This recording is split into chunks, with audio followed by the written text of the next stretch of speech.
The Jessie and Cash series started with family. The author's nephew, a 6th grade science teacher, was an avid outdoorsman.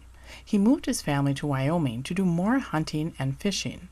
In the summer, he became a wilderness technician for the National Forest Service and walked the trails in the nearby national forest to keep them clean.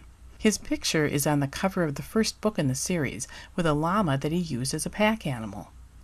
In performing his duties, he had many interesting experiences, encountering animals and dealing with situations in the wild. He told of these when he visited for family gatherings. As the author listened to him, she thought of putting his stories into a book. While her first thought was a memoir of sorts, she settled on her second idea, which was a book about 2 young boys who help a wilderness technician keep the trails clean and, in the process, encounter animals and have wilderness adventures. Nancy Bjornson, the author, created the characters of 2 cousins, Jessie and Cash.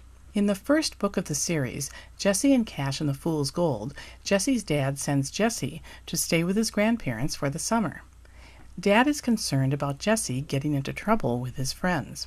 Dad also wants Jessie to learn about his heritage.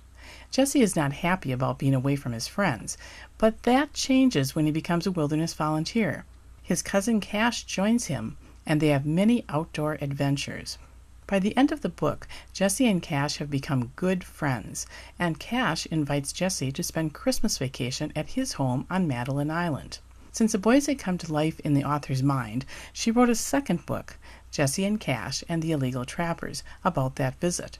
After Jessie arrives, the boys take Cash's sled dogs out for a run and come across 2 guys trapping illegally. In the third book, Jessie and Cash and the Grave Robbers, the boys visit their aunt and uncle in Durango, Colorado, and give trail rides near the San Juan National Forest. During these rides, they discover someone has been digging up graves to steal Native American artifacts.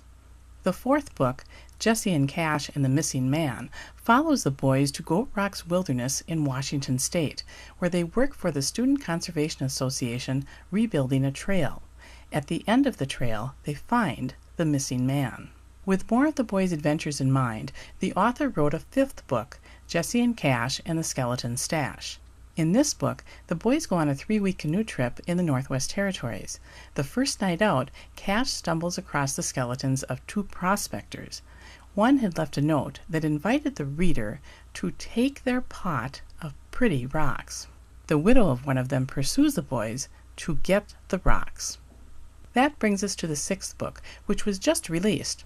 In Jessie and Cash and the Lost Legacy, Jessie travels to Okinawa to work at a day camp for American children abroad.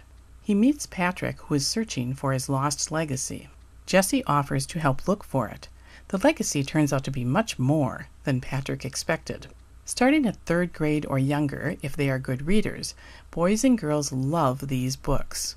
Boys enjoy the outdoor setting of the books. One commented, "I have enjoyed reading the whole series. I like how Jessie and Cash are always trying to solve a mystery and all the different places they travel. They have great teamwork. I would love to have adventures like they do with my cousin." Recently, a grandmother was amazed when her grandson, who is not usually excited about reading, immediately started reading the first book. He was so interested that he worried about completing the entire set before he left Grandma's house. When Grandma said she'd gotten the books for him, he was thrilled. Give your grandchildren books that they will love to read. Hear the author read an excerpt and learn more about each book at monarchtreepublishing.com.